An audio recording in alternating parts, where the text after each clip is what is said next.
En 1923, il retourne à sa vocation première, le cirque. Et de grands noms défilent sur sa piste. Bouglione, Fratellini, Zavata, dont on n'a pas fini de parler.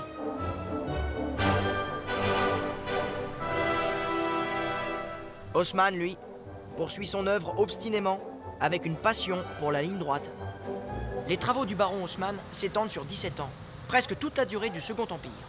Pour les Parisiens, des années de poussière, de gravats, de trous et de rues chamboulées. Et même si on leur a expliqué par une campagne que c'était pour embellir, agrandir et assainir Paris, leur patience est à l'épreuve. Haussmann et son culte de la ligne droite tranchent dans le jardin du Luxembourg, détruit le marché des Innocents, abat l'église Saint-Benoît. Sa vision vaut-elle la peine? De cet immense chantier naît une capitale au large boulevard, percée de la place du Trône à la place de l'Étoile, de la gare de l'Est à l'Observatoire. Haussmann fait surgir le boulevard Haussmann, l'avenue de l'Opéra. Il aménage de nouveaux espaces verts pour mieux respirer. Désormais, les Parisiens profitent du parc Montsouris, des buttes Chaumont. Les limites de la ville sont repoussées. Auteuil, Passy, Montmartre, Belleville intègrent les 20 arrondissements, tout juste créés. Paris s'est transformée. Elle est prête à montrer son nouveau visage au XXe siècle.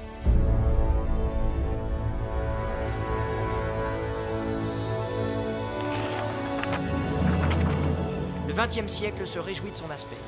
Il nous donne rendez-vous à la station Champs-Élysées-Clémenceau, près de la plus belle avenue de la capitale. Aux yeux des Parisiens, c'est même la plus belle avenue du monde.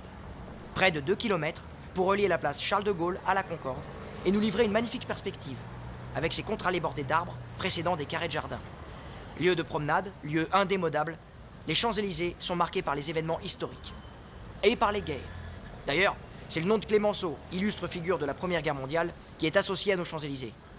Pourtant, le Grand et le Petit Palais, édifiés en 1900 lors de l'exposition universelle, ont tenté de témoigner du rapprochement des hommes et des nations. Cela dit, les Champs-Élysées sont un lieu de rassemblement populaire. Et si on y défile en 1944 pour fêter la libération de Paris, on s'y retrouve aujourd'hui pour l'arrivée du Tour de France. Ou en 1998 pour fêter les Bleus et leur victoire en Coupe du Monde. Le haut de l'avenue est marqué par la guerre. La première, celle qu'on nomme pourtant la der des der.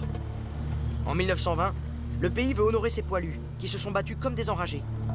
Surgit l'idée de rendre hommage à la dépouille d'un soldat inconnu, mort au champ d'honneur. 8 corps de soldats français non identifiés sont exhumés. Ils viennent de tous les fronts. Et on en désigne un au hasard. Un cortège solennel, composé de mutilés, d'une veuve, d'une mère et d'un orphelin, accompagne le cercueil du soldat jusqu'à l'Arc de Triomphe.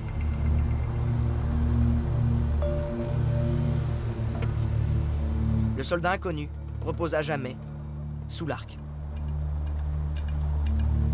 Cette tombe réelle est un symbole aussi. Elle réconcilie les Français dans un deuil collectif. Elle permet aux familles de pleurer leurs disparus. Désormais, la tombe du soldat inconnu ferme l'Arc de Triomphe. Aucun défilé militaire jamais plus ne pourra passer sous le monument. À l'époque, on peut encore se poser la question. Vient-on vraiment de vivre la der des der? En septembre 1940, les troupes allemandes d'occupation défilent sur les Champs-Élysées. C'est dans le malheur de la défaite qu'elles livrent la réponse aux larmes des Parisiens. Mais comme je vous l'ai dit avant, 4 ans plus tard, la foule parisienne savoure la victoire et la libération. Et c'est en emboîtant les pas du général de Gaulle, qui descend ces mêmes Champs-Élysées jusqu'à la Concorde, qu'elle l'exprime le mieux.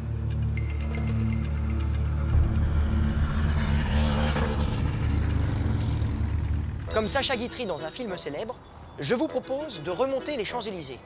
Cette traversée de la Concorde à l'Étoile est une nouvelle promenade à travers le temps. À l'origine, les Champs-Élysées n'étaient que des terrains déshérités, marécageux. C'est au XVIIe siècle que Marie de Médicis décide d'en faire une longue allée bordée d'arbres, le cours de la Reine. Plus tard, Louis XIV aménage les terrains environnants et ajoute des carrés de gazon. Mais la suite est moins paisible. Vous allez voir. La place de la Concorde est le début de notre parcours. La Concorde. Les Français sont-ils tous dans les mêmes dispositions de cœur et d'esprit ici? Rien n'est moins sûr. En 1789, cette place est celle de la Révolution. Elle a mauvaise réputation. Ici, on exécute. La guillotine s'y dresse. Le compte des décapités est à frémir. 1119 têtes sont tombées à cet endroit, dont celle de Louis XVI et Marie-Antoinette. En 1795, après la terreur et ses effusions de sang, le gouvernement se montre soucieux de la paix civile. Il donne à l'espace le nom de place de la Concorde. Mais les Parisiens doutent toujours de sa quiétude. Pour débarrasser la place de ses aspects malfamés, Louis-Philippe l'embellit. En 1836, il y place au centre l'obélisque de Luxor, un cadeau offert à la France par le vice-roi d'Égypte, Méhémet Ali. Face à la place de la Concorde, de l'autre côté de la Seine, nous avons un aperçu de nos institutions avec le Palais Bourbon. Le siège de l'Assemblée nationale aligne ses 12 colonnes corinthiennes. Construit en 1722 pour Louise de Bourbon, fille de Louis XIV et de la Montespan, il est réquisitionné en 1795. On y ajoute un hémicycle et on en fait l'Assemblée législative. L'histoire nous adresse parfois de curieux clins d'œil. Ce palais Bourbon, emblématique de nos institutions républicaines, porte le nom le plus royal qui soit.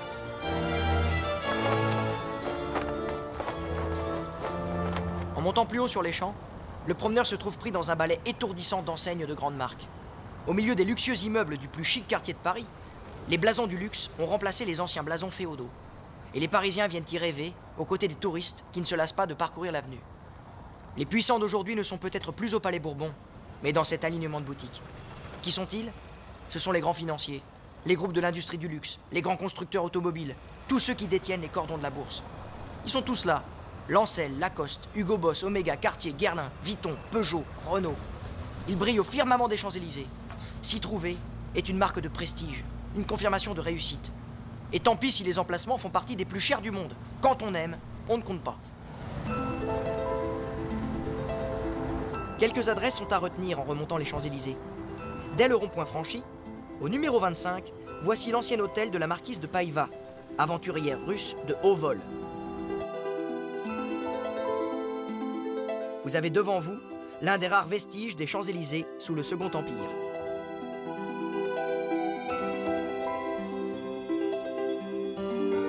Le quartier y est devenu un lieu où on se montre. Les restaurants et les promenades aérées attirent une foule élégante. Au tournant du XXe siècle, descendre les champs pour les calèches, les fiacres, puis les premières automobiles, représente le summum du luxe et de la distinction. Mais en marchant sur la plus belle avenue du monde, comment ne pas s'autoriser un petit écart avenue Montaigne? La façade art déco du théâtre des Champs-Élysées vaut bien le détour. En 1920, sous la direction de Jacques Hébertot, la salle devient l'avant-garde de la création artistique. Opéra, ballet, théâtre, concerts s'y succèdent. Les ballets suédois subjuguent Paris, sur des musiques de Ravel, Debussy et même Picasso qui peint quelques décors. Le XXe siècle de l'invention, de l'intelligence, de la beauté explose ici. En quête de souvenirs architecturaux du siècle achevé, on retiendra la façade Art Nouveau du Claridge. Celle de l'ancienne Élysée Palace. Ou encore l'immeuble Art déco devenu grand magasin.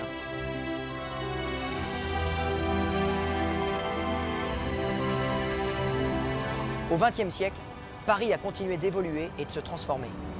Les présidents successifs ont voulu marquer la ville de leur empreinte, laisser la trace de leur passage dans de grandes réalisations architecturales. Pour le paysage urbain, les idées ont parfois été bonnes, parfois moins. Mais elles ont fait parler d'elles. Les polémiques sur les nouvelles constructions, la coexistence du passé et de la modernité suscitent toujours passion et controverse. La liste des nouvelles constructions du XXe siècle est longue et concerne à la fois la rive droite et la rive gauche. Nous avons la tour Montparnasse, achevée en 1972 et qui voulait marquer l'entrée de Paris dans la modernité. Le front de Seine, haut, cubique et prétentieux. Le musée du Quai Branly, novateur et verdoyant. Les voies sur berge, qui fluidifient la circulation mais n'améliorent pas la perspective. Le Forum des Halles, échec si cuisant qu'il va être rasé. Le Centre Pompidou, l'un des musées les plus visités au monde. L'Opéra Bastille, nouvelle forteresse de l'art.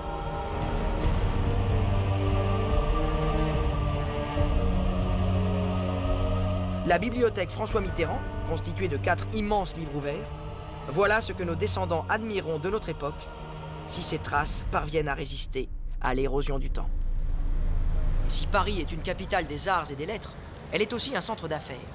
Mais aujourd'hui, ce centre s'est déplacé du cœur de Paris vers la Défense.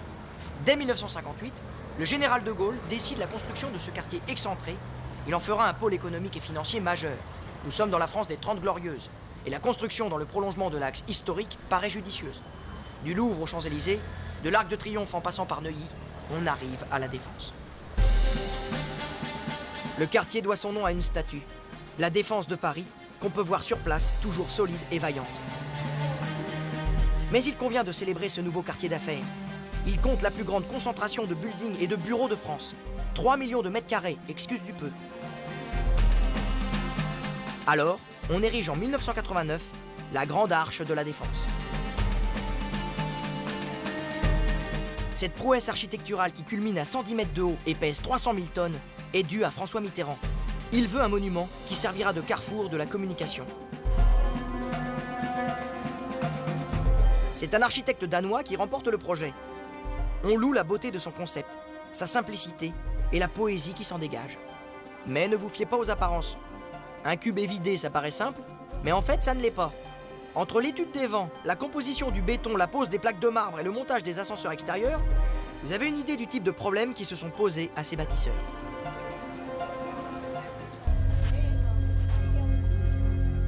Résultat, la Grande Arche fait la part belle à la perspective et à l'avenir.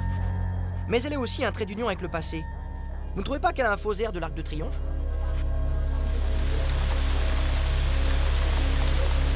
Qui sait si dans 100 ans, on ne viendra pas en pèlerinage à la Défense pour admirer l'un des symboles de l'architecture de la fin du XXe siècle.